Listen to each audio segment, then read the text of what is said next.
Good morning everyone. आज हम start करेंगे न्यू चैप्टर और हमारा नया चैप्टर है रिडम्पशन ऑफ डिबेंचर। एक कंपनी अपने डिबेंचर का रीपेमेंट करती है।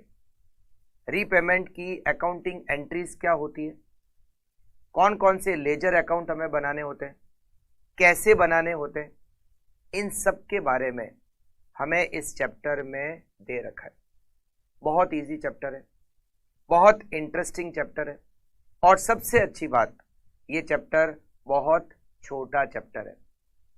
इस चैप्टर में से एग्जाम में क्वेश्चन आने की प्रोबेबिलिटी है 50%। तो चलिए स्टार्ट करते हैं चैप्टर रिडम्पशन ऑफ डिबेंचर।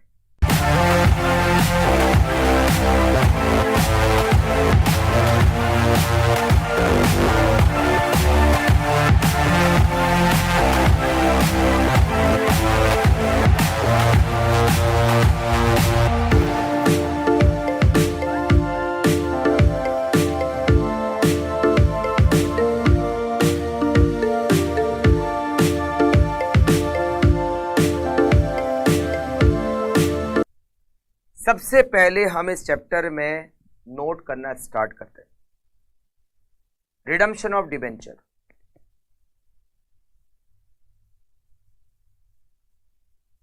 एक कंपनी अपने डिबेंचर को दो तरह से रिडीम कर सकती है।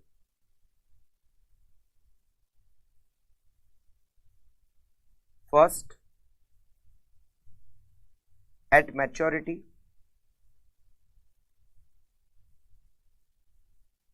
और सेकंड,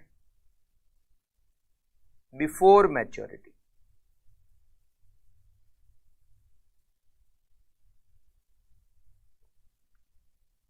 एट मैच्योरिटी डिबेंचर का टाइम पीरियड होता है, फिक्स टाइम पीरियड होता है।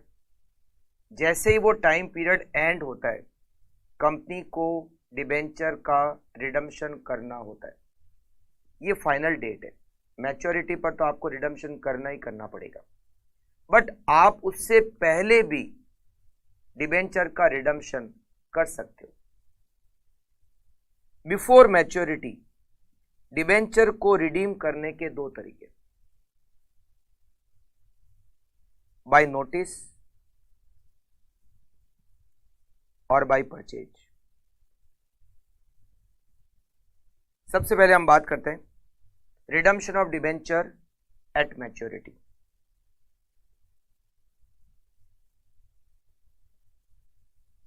Redemption of debenture at maturity. जब कंपनी डिबेंचर को इश्यू करती है तो डिबेंचर का एक फिक्स टाइम पीरियड होता है, फिक्स मैच्योरिटी पीरियड होता है। फॉर एग्जांपल, कंपनी ने डिबेंचर इश्यू किए and maturity period is 10 year.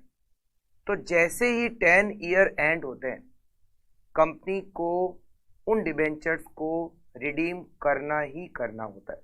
मतलब ये फाइनल डेट है, वहां पर जाके आपको डिबेंचर को रिडीम करना ही करना पड़ेगा। अगर आप मैच्योरिटी पर डिबेंचर को रिडीम करते हो तो उसकी कौन कौन सी अकाउंटिंग एंट्रीज होती है, हम वो सारी अकाउंटिंग एंट्रीज नोट कर लेते हैं।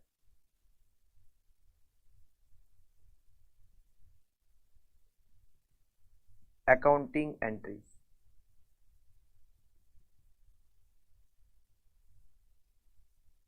फर्स्ट,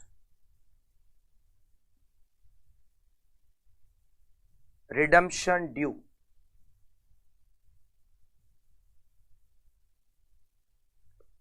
सबसे पहले हम रिडम्पशन को ड्यू करेंगे, तो रिडम्पशन को ड्यू करने की एंट्री,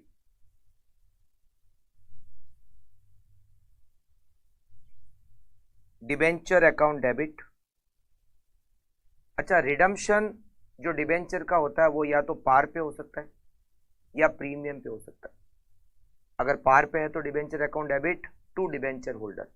अगर प्रीमियम पर है तो हमें प्रीमियम को डेबिट करना होगा। Premium on redemption of debenture account debit to debenture holder, to debenture holder being debenture redemption due.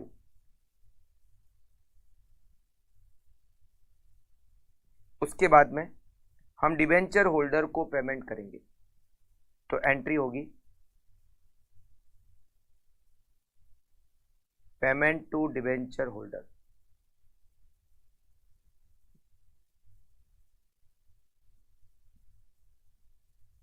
Debenture holder account debit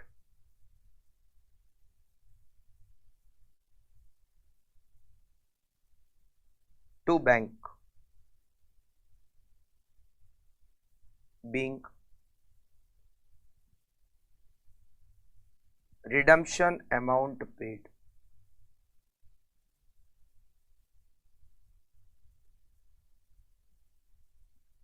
फिर हम इस प्रीमियम ऑन रिडम्पशन को राइट ऑफ करेंगे, और ये कहां से राइट ऑफ होगा? फ्री रिजर्व में से।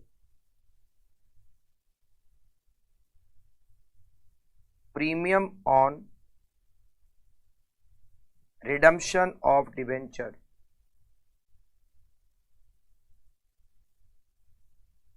written off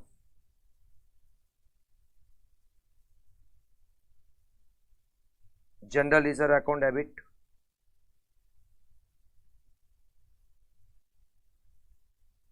या P&L अकाउंट डेबिट या any other free reserve account debit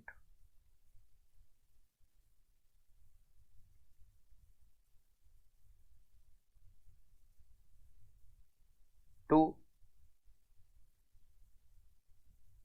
premium on redemption of debenture।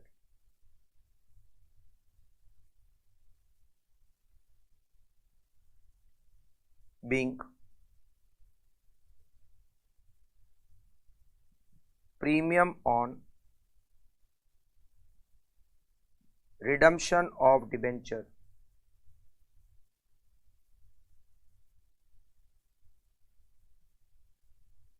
Return of.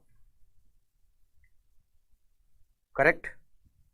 तो एक एंट्री रिडम्पशन ड्यू, दूसरी एंट्री डिबेंचर होल्डर को पेमेंट, और तीसरी एंट्री प्रीमियम को राइट ऑफ करना। करेक्ट। तो ये तीन एंट्रीज हमें करनी होती है अगर रिडम्पशन ऑफ डिबेंचर हमने एट मैच्योरिटी पर किया है तो। एक होता है बिफोर मैच्योरिटी। जैसे मान लो डिबेंचर का मैच्योरिटी पीरियड है 10 ईयर, बट अगर कंपनी के पास में उससे पहले फंड आ जाता है और वो चाहती है कि हम इससे डिबेंचर का रीपेमेंट कर दें, तो हो सकता है कंपनी डिबेंचर का रिडम्पशन बिफोर मैच्योरिटी भी कर सकती है। बिफोर मैच्योरिटी करने के दो तरीके। First, by notice. ये तरीका तभी एप्लीकेबल होता है जब डिबेंचर डीड के बारे में इसके बारे में दे रखो। जब कंपनी डिबेंचर इशू करती है तो डिबेंचर डीड होती है, डिबेंचर होल्डर के साथ में एग्रीमेंट। तो अगर उसमें ऐसा लिखा हुआ हो, उसमें ऐसा प्रोविजन दे रखा है कि कंपनी डिबेंचर का रिडम्पशन मैच्योरिटी से पहले भी कर सकती है, तो इसके लिए कंपनी को पहले नोटिस देना होता है और उसके बाद में कंपनी डिबेंचर का रिडम्पशन कर देती है। अगर कंपनी रिडम्पशन करती है बाय नोटिस तो उसकी जो एंट्रीज होती है वो सेम मैच्योरिटी पर जो रिडम्पशन करते हैं उसी तरह की एंट्रीज होती है। मतलब इस केस में बाय नोटिस अगर हम रिडम्पशन करते हैं तो उसकी एंट्रीज हमें 3 एंट्रीज ही करनी होती है। फर्स्ट, रिडम्पशन ड्यू करना, सेकंड, रिडम्पशन का पेमेंट करना, और अगर प्रीमियम है तो प्रीमियम को राइट ऑफ करना। तो हम यहां पर लिख देते हैं redemption of debenture, redemption of debenture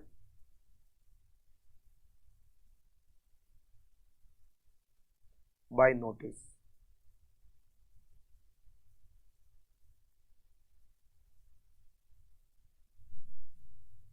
same entries as above। ये जो हमने एंट्रीज की है 3 एंट्री, सेम एंट्री हमें यहाँ पर भी करनी होती है। अच्छा, जरूरी नहीं कि सारे के सारे रिडम्पशन बिफोर मैच्योरिटी हम रिडीम करें। हो सकता है हमारे टोटल 1 लाख डिबेंचर है और हम चाहते हैं कि 20,000 का रिडम्पशन हम बिफोर मैच्योरिटी करें। तो जितने का रिडम्पशन हम कर रहे हैं बिफोर मैच्योरिटी, ये अकाउंटिंग एंट्रीज हमें केवल उतने डिबेंचर्स के लिए ही करनी है। ठीक है, हो सकता है सारे ही पहले कर रहे हो सकता है कुछ पहले रिडीम कर रहे हो और कुछ बाद में करेंगे, राइट। तो जितने डिबेंचर हम रिडीम करेंगे उतने से हमें एंट्रीज करनी है। ठीक है, तो ये सेकंड हो गया। फर्स्ट हो गया एट मैच्योरिटी, सेकंड हो गया बिफोर मैच्योरिटी और बाय नोटिस। अब बात करते हैं बिफोर मैच्योरिटी बाय परचेज। एक कंपनी मार्केट से अपने डिबेंचर परचेज भी कर सकती है, परचेज करे और उसको कैंसिल कर दे। कंपनी अपने डिबेंचर को मार्केट से परचेज कर सकती है। जैसे मान लो एक कंपनी ने 2021 1 अप्रैल 2021 में 1 लाख डिबेंचर इशू की, उसका टाइम पीरियड है 10 ईयर्स। तो 1 अप्रैल 2021 से 10 ईयर होते हैं 1 अप्रैल 2031। तो 1 अप्रैल 2031 उस डिबेंचर का मैच्योरिटी पीरियड है। मगर मान लो उससे पहले कंपनी के पास में फंड है और कंपनी चाहती है कि कुछ डिबेंचर को हम रिडीम कर लें। तो कंपनी क्या कर सकती है? कंपनी मार्केट से अपने डिबेंचर को परचेज कर सकती है, अपने डिबेंचर को परचेज करे और फिर उन डिबेंचर को कैंसिल कर दे। ये भी एक तरीका हो सकता है। जब डिबेंचर को परचेज किए जाएंगे तो हम वहां पर एक अकाउंट बनाएंगे जिसका नाम होता है ओन डिबेंचर अकाउंट। जैसे हम किसी कंपनी के शेयर्स खरीदते हैं या इन्वेस्टमेंट करते हैं हम, तो उसमें हम क्या करते हैं, इन्वेस्टमेंट अकाउंट को डेबिट करते हैं और टू बैंक करते हैं। सेम इसी तरीके से हम हमारे डिबेंचर खरीदेंगे तो हम यहाँ पर एक अकाउंट को डेबिट करेंगे और उस अकाउंट का नाम होगा own debenture account. Own debenture को डेबिट करेंगे और उसके बाद उन डिबेंचर को हम कैंसिल कर देंगे। अच्छा, ऐसा हो सकता है कि ओन डिबेंचर को परचेज किया जाए, खुद के डिबेंचर परचेज करें और उसको इमीडिएटली कैंसिल कर दें, या ऐसा भी हो सकता है कि हम ओन डिबेंचर को परचेज करें और इमीडिएटली कैंसिल नहीं करें और कुछ टाइम के बाद कैंसिल करें। इन सारी सिचुएशन में क्या एंट्रीज होगी, हम वो सारी एंट्रीज यहां पर लिख लेते। लिखिए आप लोग, redemption of debenture, redemption of debenture by purchase and cancellation. Purchase किया और उसके बाद में उन डिबेंचर को हमने कैंसिल कर दिया। अब इसके केस में एंट्रीज क्या क्या होती है? जब हम डिबेंचर को, अपने खुद के डिबेंचर जब हम परचेज करेंगे तो उसकी एंट्री क्या होगी? Purchase of own debenture. अभी हम ये जो पढ़ रहे हैं redemption of debenture by purchase and cancellation, ये सबसे ज्यादा इंपॉर्टेंट है। Purchase of own debenture, purchase of own debenture क्या होता है? खुद के डिबेंचर परचेज किए, उसकी एंट्री क्या होती है? Own debenture account debit, debenture interest account debit,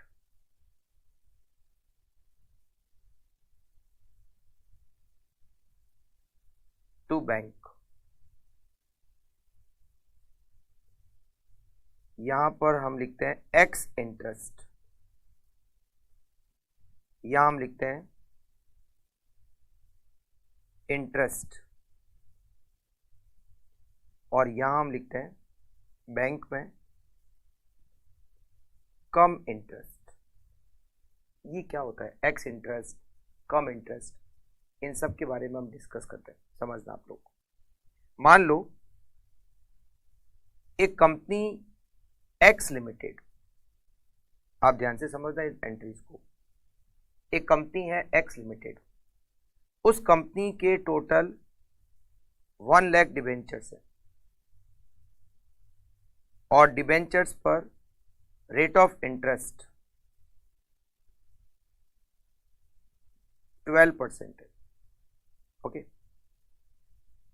company interest एक साल में 2 बार देती है। इंटरेस्ट की डेट 31 मार्च एंड 30 सितंबर। क्या इसको ऐसे लिख देते हैं, 30 सितंबर एंड 31 मार्च। 30 सितंबर को जो कंपनी इंटरेस्ट देगी वो इंटरेस्ट होगा 1 अप्रैल टू 30 सितंबर तक, मतलब पहले 6 मंथ का इंटरेस्ट 30 सितंबर को, और बाद वाले 6 मंथ का इंटरेस्ट 31 मार्च को। तो कंपनी 1 अप्रैल टू 30 सितंबर तक का इंटरेस्ट 30 सितंबर को पे करती है, और 1 अक्टूबर टू 31 मार्च का इंटरेस्ट कंपनी 31 मार्च को पे करती है। एक साल में कंपनी 2 बार इंटरेस्ट देती है। फर्स्ट 6 मंथ का इंटरेस्ट 30 सितंबर को, और लास्ट 6 मंथ का इंटरेस्ट 31 मार्च को। ठीक है, अब हमने क्या किया, 1 जून को मार्केट से 5000 डिबेंचर परचेज किए। 1 जून को हमने मार्केट से 5000 डिबेंचर परचेज किए। किसी के पास थे, हमने उससे 5000 डिबेंचर परचेज कर लिए। ठीक है, हमारे ही डिबेंचर हमने मार्केट से परचेज कर लिए। कब परचेज किए, 1 जून। तो ये डिबेंचर जिसके पास थे उसको कहां तक का इंटरेस्ट मिल चुका है, 1 जून को हमने उससे डिबेंचर परचेज किए। इसका मतलब है कि उसको इंटरेस्ट 31 मार्च तक का तो मिल चुका है, मगर अप्रैल और मई 2 महीने का इंटरेस्ट अभी तक उसको मिला नहीं है, क्योंकि कंपनी इंटरेस्ट कब देगी, कंपनी इंटरेस्ट देगी 30 सितंबर को। कहां से कहां तक का, 1 अप्रैल टू 30 सितंबर का इंटरेस्ट कंपनी 30 सितंबर को पे करेगी। हम उससे डिबेंचर परचेज कर रहे हैं 1 जून को, तो उस इन्वेस्टर को जिससे हम डिबेंचर परचेज कर रहे हैं उसको ऑलरेडी 31 मार्च तक का तो इंटरेस्ट मिला हुआ है, मगर उसको इंटरेस्ट अप्रैल का और मई का मिला नहीं है, और हम 1 जून को उससे डिबेंचर परचेज कर रहे हैं। तो हम जिससे डिबेंचर परचेज कर रहे हैं हम उसको उन 2 महीने का इंटरेस्ट का पेमेंट करेंगे और डिबेंचर का भी पेमेंट करेंगे। मतलब हम जिससे डिबेंचर खरीद रहे हैं हम उसको वहां तक की डेट का इंटरेस्ट हम देंगे, और उसके अलावा डिबेंचर का जो अमाउंट होता है वो हम देंगे। तो यहां पर 2 तरह की रेट होती है। अब रेट क्या होती है समझना, जैसे मान लो हमने 5000 डिबेंचर परचेज किए, और वो 5000 डिबेंचर हमने मार्केट से परचेज किए, और ये हमें दे रखा है कि हमने उससे परचेज किए ₹120x इंटरेस्ट, या फिर हमें दे रखा है at the rate ₹120 cum interest. इन दोनों लाइन का मतलब क्या होता है समझना। 120x इंटरेस्ट का मतलब तो ये हुआ कि ये जो 120 रुपीज है ये तो डिबेंचर के इंटरेस्ट, उसके अलावा और हमें पे करना है, मतलब 120 रुपये पर डिबेंचर का तो हमें उसको पेमेंट करना है। कितने डिबेंचर हम परचेज कर रहे हैं, 5000, तो 5000 मल्टीप्लाई बाय 120 कितना होता है, 6 लाख रुपीज। 6 लाख रुपीज तो हमें देने हैं केवल डिबेंचर के, और उसके अलावा 1 अप्रैल से 1 जून तक का इंटरेस्ट भी हम उसको देंगे। मतलब हम उसको देंगे 6 लाख रुपीज प्लस 1 अप्रैल से 1 जून तक का इंटरेस्ट। मगर मान लो अगर हमने उससे परचेज किया है at the rate ₹120 cum interest. 120 cum interest का मतलब है कि वो जो हम 6 लाख रुपए देंगे उसमें डिबेंचर का पैसा और इंटरेस्ट का पैसा दोनों शामिल है। तो इसका मतलब पता है क्या होगा, इसमें हमें बाइफरकेट करना पड़ेगा कि जो 6 लाख रुपीज है उसमें कितना हमने इंटरेस्ट का पैसा दिया और कितना पैसा हमने डिबेंचर का दिया। पहले मैं आपको इसके बारे में बताता हूँ, फर्स्ट ट्रांजैक्शन के बारे में। एक्स इंटरेस्ट, एक्स इंटरेस्ट पूरा नाम हो गया एक्सक्लूडिंग इंटरेस्ट, और कम इंटरेस्ट पूरा नाम हो गया क्यूमुलेटिव इंटरेस्ट। एक्स इंटरेस्ट का मतलब है कि ये जो रेट है ये केवल डिबेंचर की है, इंटरेस्ट का पैसा इसका अलग से होगा, और कम इंटरेस्ट का मतलब है इंटरेस्ट इसमें शामिल है, ठीक है। एक्स इंटरेस्ट में जब हम इंटरेस्ट को ऐड करते हैं तो वो आता है cum interest. Ex interest plus interest equals to cum interest. हमने 5,000 डिवेंचर 120 रुपीज पर डिवेंचर एक्स इंटरेस्ट की रेट पे खरीदे, तो 5,000 मल्टीप्लाई बाय 120, 6 लाख रुपीज तो हमने दिए डिवेंचर के, और उसके अलावा हमें क्या देना है, इंटरेस्ट। अच्छा, इंटरेस्ट की कैलकुलेशन हमेशा फेस वैल्यू पे होती है। कितने डिवेंचर, 5,000, मान लेते हैं एक डिवेंचर की फेस वैल्यू 100 रुपए, तो 5,000 मल्टीप्लाई बाय 100, 5 लाख। हमारी जो इंटरेस्ट की डेट है वो है 30 सितंबर और 31 मार्च। 1 जून को हमने डिवेंचर इन्वेस्टर से परचेज किए। 1 जून से पहले इन्वेस्टर को 31 मार्च तक का इंटरेस्ट मिल चुका होगा, तो हम उसको अप्रैल और मई का इंटरेस्ट हम देंगे। तो जो डिवेंचर हम परचेज करें उनकी फेस वैल्यू 5 लाख, उस पर 2 महीने का इंटरेस्ट, और इंटरेस्ट की रेट है 12%। 5 lakh multiply by 2/12 multiply by 12%, total interest होता है 10,000। तो इसका मतलब ये हो गया कि हम उसको टोटल पेमेंट करेंगे 6,10,000। बट अगर मान लो अगर ऐसा होता 120 रुपीज कम इंटरेस्ट, तब क्या होता, एक्स इंटरेस्ट प्लस इंटरेस्ट, और ये होता कम इंटरेस्ट। अब हम उसको टोटल 6 लाख रुपीज दे रहे हैं जिसमें इंटरेस्ट शामिल है,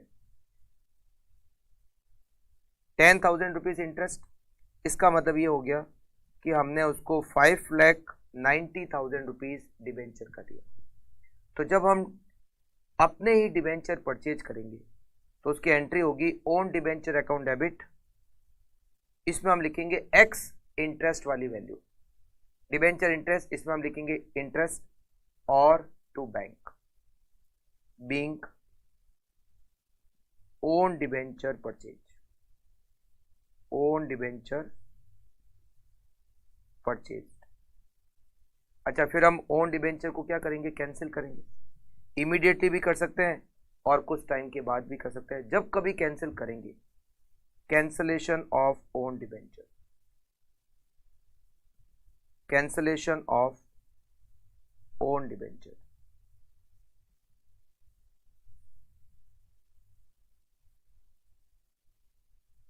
तो जितनी फेस वैल्यू के डिवेंचर हम कैंसिल कर रहे हैं वो डेबिट हो जाएंगे।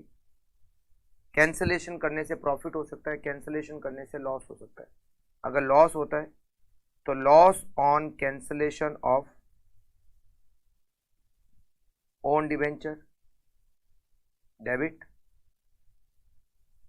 टू ओन डिवेंचर, और अगर प्रॉफिट होता है तो to profit on cancellation of own debenture. या तो प्रॉफिट होगा या फिर लॉस होगा। लॉस है तो डेबिट हो जाएगा, प्रॉफिट है तो क्रेडिट हो जाएगा।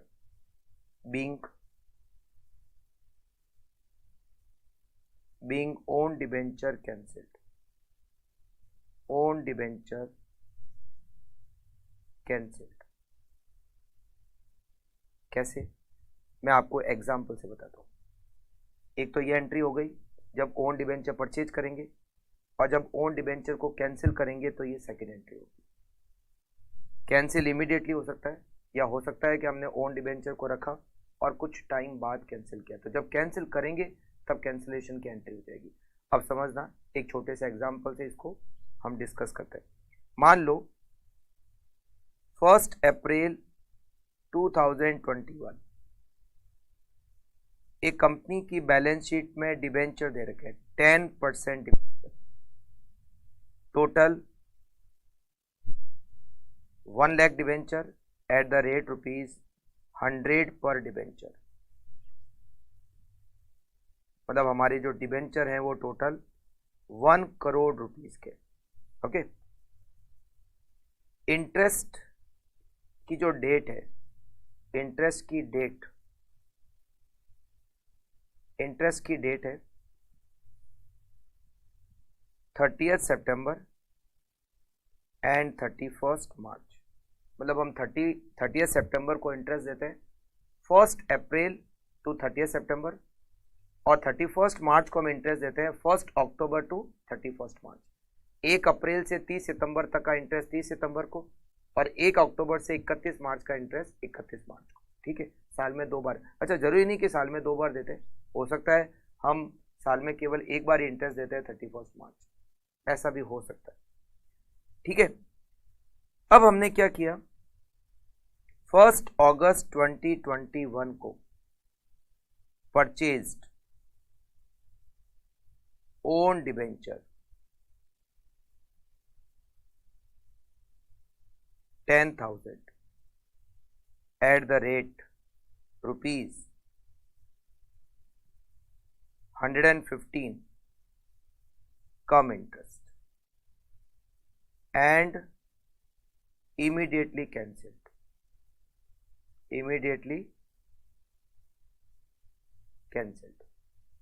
फिर हमने क्या किया, 1 दिसंबर 2021 को और परचेज किए, purchased own debenture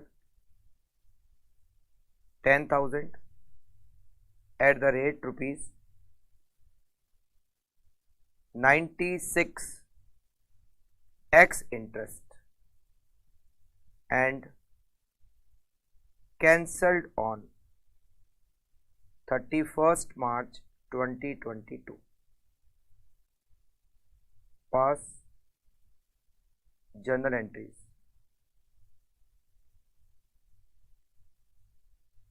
Journal entries for the year 2021-22। ठीक है, हमें इस पूरे साल की जर्नल एंट्रीज करनी है डिबेंचर से रिलेटेड। अब देखो समझना, सबसे पहले स्टार्ट करते हैं।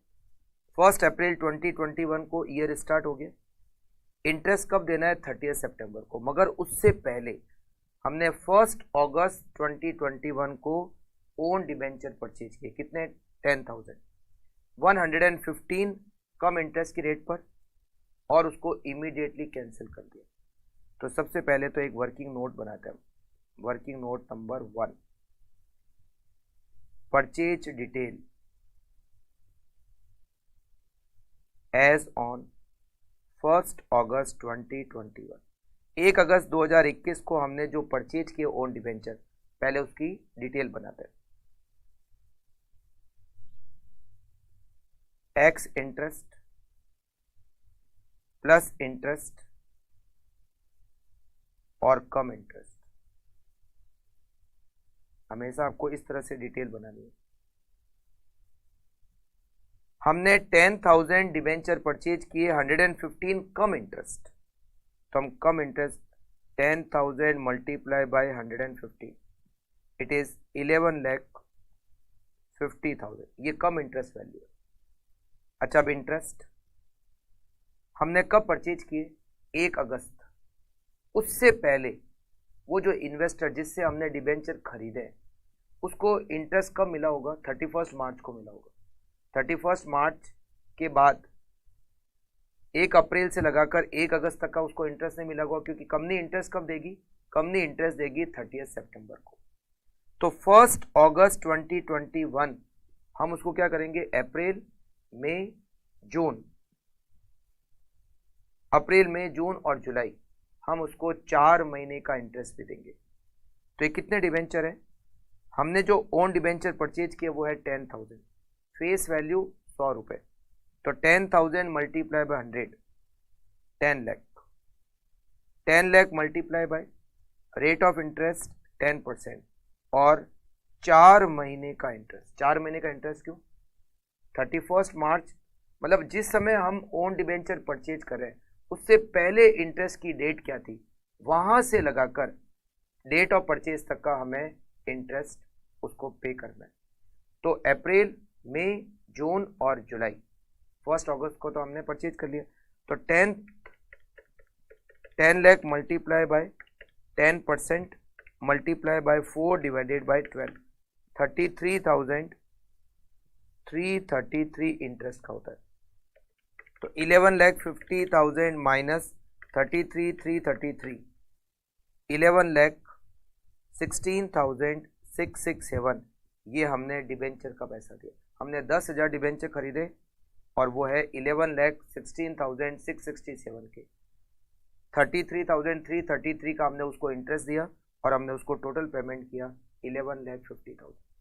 अच्छा, ये सेकंड वाले की भी डिटेल बना लेते हैं।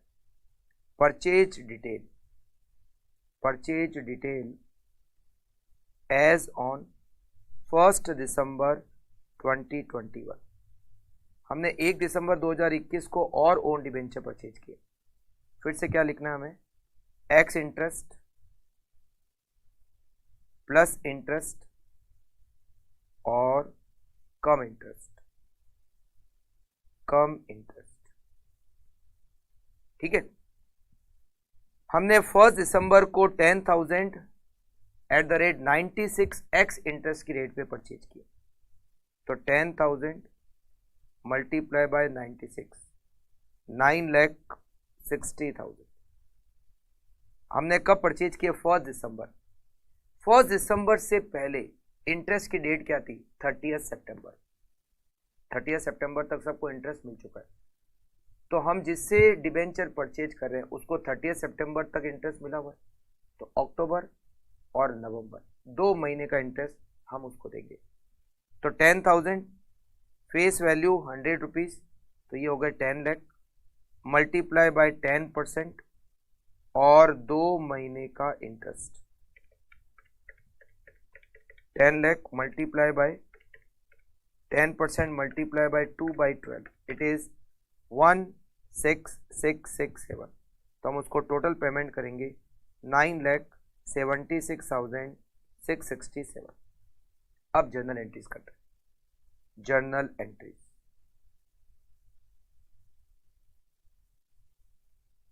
डिबेंचर से रिलेटेड सारी जर्नल एंट्रीज हम करेंगे। सबसे पहले स्टार्ट करते हैं। 1 अप्रैल 2021 से ईयर स्टार्ट हुआ। सबसे पहला ट्रांजैक्शन 1 अगस्त 2021 को, तो यहां पर हम लिखेंगे 1 अगस्त 2021 हमने ओन डिबेंचर परचेज किए। Own debenture account debit, debenture interest account debit to bank. कितने ओन डिबेंचर परचेज किए हमने, 10,000 और उसकी एक्स इंटरेस्ट वैल्यू है 11,16,667। हमने 33,333 का इंटरेस्ट दिया और हमने टोटल पेमेंट किया 11,50,000। मैं नरेशन नहीं लिख रहा हूं, ओके।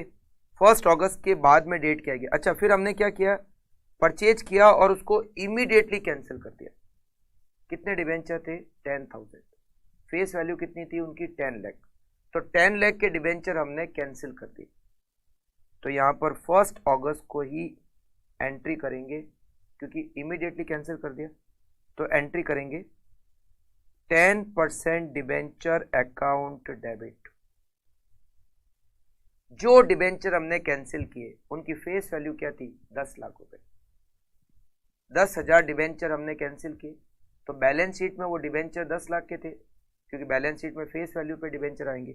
तो 10,000 मल्टीप्लाई बाय 100, हमने 10 लाख के डिबेंचर कैंसिल किए। मगर हमने 10 लाख के डिबेंचर खरीदे कितने में थे, हमने उसको खरीदा था 11,16,667, मतलब हमें डिबेंचर कैंसिल करने पर लॉस हुआ। तो यहां पर हम लिखेंगे loss on cancellation of own debenture. Own debenture debit it is 1,16,667 to own debenture which is 11,16,667 correct. तो देखिए ओन डिबेंचर यहाँ डेबिट हुआ और यहाँ क्रेडिट हो गया, तो ओन डिबेंचर तो जीरो हो गया। डिबेंचर हमारे 10 लाख के डेबिट हो गए, मतलब 10 लाख के डिबेंचर कम हो गए, तो 1 करोड़ के डिबेंचर थे 10 लाख के कम हो गए, तो अब हमारे डिबेंचर कितने बचे 90 लाख रुपीस। ठीक है।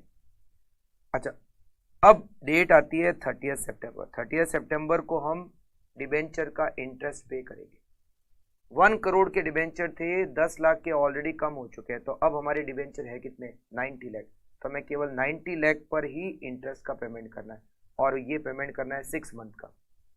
तो हम लिखेंगे debenture interest account debit, debenture interest account debit to bank. मैं यहाँ कैलकुलेशन लिख लेता हूँ, कैसा आएगा 90 लाख जो डिबेंचर बचे हुए मल्टीप्लाई बाय 10% और 6 मंथ का इंटरेस्ट इट इज 4,50,000। ये डिबेंचर का इंटरेस्ट हम पे करेंगे। 30 सितंबर के बाद अगली डेट आती है 1 दिसंबर। 1 दिसंबर को हमने और ओन डिबेंचर परचेज किए। 1 दिसंबर 2021 own debenture account debit, own debenture account debit, debenture interest account debit to bank. हमने वर्किंग नोट बनाया, जो डिबेंचर परचेज किए उसकी एक्स इंटरेस्ट वैल्यू 9,60,000, 9,60,000, 16,667 का इंटरेस्ट दिया और टोटल पेमेंट किया 976,667, मगर हमने इन डिबेंचर को इमीडिएटली कैंसिल नहीं किया, तो कैंसिलेशन की एंट्री अभी नहीं होगी। कैंसिल कब किया 31 मार्च, तो अब सीधी एंट्री जाएगी 31 मार्च 2022। 10% डिबेंचर अकाउंट डेबिट, इनको कैंसिल कर देते हैं, डिबेंचर अकाउंट डेबिट। अच्छा जो डिबेंचर अब हम कैंसिल कर रहे हैं 10,000 डिबेंचर है, उनकी फेस वैल्यू 10 लाख होती है, 10 लाख को हम कर देते हैं डेबिट। 10 लाख के डिबेंचर और कैंसिल हो गए, मगर हमने इनको खरीदा कितने में था 9,60,000 में, to own debenture, to own debenture 9,60,000। 10 lakh के डिबेंचर हमने 960 में परचेज किए थे, मतलब हमें प्रॉफिट हो गया, profit on cancellation, profit on cancellation of own debenture, own debenture it is 40,000। और फिर हम 31 मार्च 2022 को डिबेंचर इंटरेस्ट का पेमेंट करेंगे। Debenture interest account debit to bank.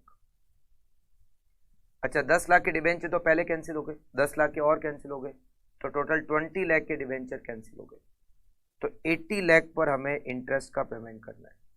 80 lakh पर 10% और 6 मंथ का इंटरेस्ट होता है 4 लाख रुपीज, 4 लाख। ओके, अब ये जो डिबेंचर का इंटरेस्ट है हम इसको P&L में ट्रांसफर कर देंगे, तो P&L account debit to debenture interest.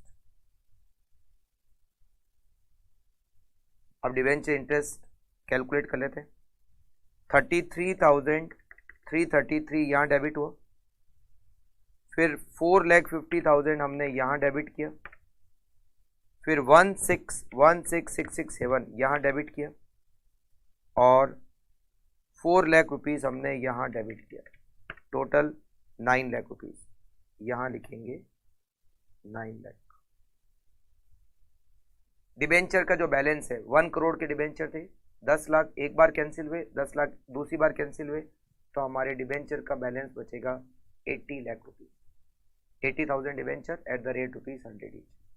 तो हम हमारे डिबेंचर को रिडीम करने का ये भी एक तरीका यूज कर सकते हैं। मार्केट से हम हमारे ही डिबेंचर खरीदें और उन डिबेंचर को कैंसिल कर दें। मार्केट से जब डिबेंचर खरीदे जाते हैं तो दो रेट यहां पर यूज हो सकती है, एक होती है एक्स इंटरेस्ट प्राइस और एक होती है cum interest price. Ex interest price का मतलब है ये जो रेट आपको दे रखे हैं ये केवल डिबेंचर की है, आपको इसके अलावा इंटरेस्ट का और पेमेंट करना पड़ेगा। और कम इंटरेस्ट का मतलब है it is inclusive of interest, मतलब इसमें इंटरेस्ट का पैसा और डिबेंचर का पैसा दोनों शामिल है। तो जब भी जो भी दे रखा हो आपको वर्किंग नोट बनाना है इस तरीके से, आपको परचेज जब हम ओन डिबेंचर करेंगे इस तरह से डिटेल बनानी है, एक्स इंटरेस्ट प्लस इंटरेस्ट और कम इंटरेस्ट। जैसे हमने यहाँ पर 1 अगस्त का ट्रांजेक्शन लिया, वो रेट थी कम इंटरेस्ट, तो हमने कम इंटरेस्ट में लिखा, इंटरेस्ट कैलकुलेट किया और हमने एक्स इंटरेस्ट वैल्यू निकाल दी। फिर हमने जो दूसरी परचेज की उसमें एक्स इंटरेस्ट प्राइस तो सीधा एक्स इंटरेस्ट में लिखा, उसमें इंटरेस्ट जोड़ा and the result is come interest. Interest कहाँ से कहाँ तक का देना है, जब हमने परचेज किया उससे पहले इंटरेस्ट की डेट क्या थी वहां से लगाकर परचेज की डेट तक का हमें इंटरेस्ट यहाँ पर कैलकुलेट करना है। तो हमें दो एंट्री यहाँ पर सीखनी है। एक तो जब हम ओन डिबेंचर को परचेज करते हैं तो एंट्री क्या करनी है, own debenture account debit, debenture interest account debit to bank. यहाँ पर मैं इंटरेस्ट के आगे ब्रैकेट में लिख देता हूँ ये इंटरेस्ट कहाँ से कहाँ तक का है।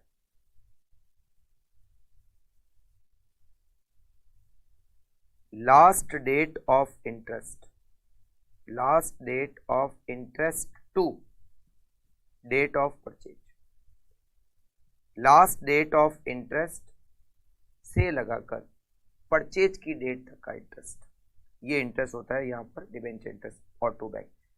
अगर हमने उसको इमीडिएटली कैंसिल किया तो ये एंट्री करनी है, और इमीडिएटली कैंसिल नहीं किया बाद में कैंसिल किया तो उसकी एंट्री हो जाएगी। अच्छा, हो सकता है हमें जो क्वेश्चन दे रखा हो उसमें जो अकाउंटिंग ईयर एंड हो रहा है वहां तक हमने ओन डिबेंचर को कैंसिल ही नहीं किया, तो जो ओन डिबेंचर हमने ईयर एंड होने तक कैंसिल नहीं किए वो हमारे बैलेंस में आ जाएंगे। मतलब जैसे मान लो हमने ये वाले जो डिबेंचर परचेज किए, ये वाले जो डिबेंचर 1 दिसंबर को परचेज किए वो 31 मार्च तक हमने कैंसिल ही नहीं किए, तो वो जो ये जो कैंसिलेशन वाली एंट्री है फिर वो नहीं होगी। ये जो सेकंड कैंसिलेशन हमने किया है वो फिर एंट्री नहीं होगी और वो ओन डिबेंचर हमारी बैलेंस शीट में आ जाएंगे। ओन डिबेंचर जब कैंसिल करेंगे तब हम ये कैंसिलेशन की एंट्री करेंगे। ठीक है, तो हम इस चैप्टर का जो फर्स्ट पार्ट पढ़ने वाले हैं जो आज हमने डिस्कस किया वो ओन डिबेंचर परचेज करने की एंट्री, ओन डिबेंचर को कैंसिल करने की एंट्री, डिबेंचर इंटरेस्ट का पेमेंट करने की एंट्री, डिबेंचर इंटरेस्ट को पीएनएल में ट्रांसफर करने की एंट्री, इससे रिलेटेड हम एंट्री फर्स्ट टॉपिक में हमें वही दे रखा है और उससे रिलेटेड क्वेश्चन ही हम नेक्स्ट क्लास में सॉल्व करने वाले हैं। अच्छा, हो सकता है आपको कहा जाए कि आप डिबेंचर का अकाउंट बनाओ या ओन डिबेंचर का अकाउंट बनाओ, तो वो अकाउंट कैसे बनते हैं उसके बारे में भी डिस्कस कर लेते हैं। डिबेंचर का अगर अकाउंट बनाना हो, डिबेंचर अकाउंट, तो पहले से डिबेंचर का बैलेंस दे रखा होगा, बाय बैलेंस ब्रॉट डाउन। फिर जो ओन डिबेंचर हमने परचेज करके कैंसिल किए तो कैंसिलेशन की एंट्री होगी ये इस तरीके से। कैंसिलेशन पे प्रॉफिट भी हो सकता है, कैंसिलेशन पे हमें लॉस भी हो सकता है, तो यहां पर हम उसकी एंट्री करेंगे। To own debenture, to own debenture, अगर उस पर हमें प्रॉफिट हुआ है तो यहां पर हम लिखेंगे to profit on cancellation of own debenture, और अगर लॉस हुआ है तो by loss on cancellation of own debenture. ठीक है, सेम इसी तरीके से हम यहां पर ओन डिबेंचर का अकाउंट बनाएंगे, ओन डिबेंचर का अकाउंट, तो यहां पर हम लिखेंगे टू बैंक जब हमने परचेज किया, फिर हम उसे डिबेंचर कैंसिल करेंगे तो यहां पर हम लिखेंगे बाय डिबेंचर्स जब हम उसको कैंसिल करेंगे। अगर कैंसिल नहीं करते तो ये बाय बैलेंस कैरी डाउन आ जाएगा। ठीक है, तो 2 अकाउंट भी बनाने हो सकते हैं। अकाउंट तो जो एंट्रीज है उसी से हमें अकाउंट बनाने हैं, तो वो भी इजी टास्क है, कोई डिफिकल्ट टास्क नहीं है। तो अब हम जो नेक्स्ट क्लास में क्वेश्चन करने वाले हैं, जो पहले 7 क्वेश्चन हमें दे रखे हैं नोट्स में, वो ओन डिबेंचर परचेज करना, ओन डिबेंचर को कैंसिल करना, डिबेंचर इंटरेस्ट का पेमेंट करना, लेजर अकाउंट बनाना ओन डिबेंचर का, डिबेंचर्स का, उसी के बारे में हमें फर्स्ट टॉपिक दे रखा है। तो आज की क्लास को हम यहीं पर दी एंड करते हैं, मिलते हैं नेक्स्ट क्लास में, और नेक्स्ट क्लास में हम फर्स्ट 7 क्वेश्चन को सॉल्व करने वाले हैं। मिलते हैं नेक्स्ट क्लास में। Okay, thank you, take care.